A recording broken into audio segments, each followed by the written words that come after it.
Neviete, koho voliť? Opýtame sa umelej inteligencie.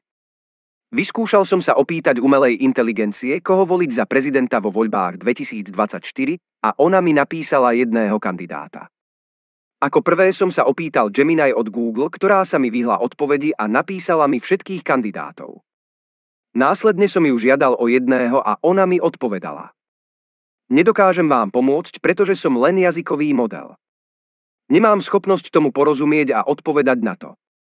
Potom som skúsil kopilota od Microsoftu s tou istou otázkou a ten mi napísal tiež zoznam kandidátov.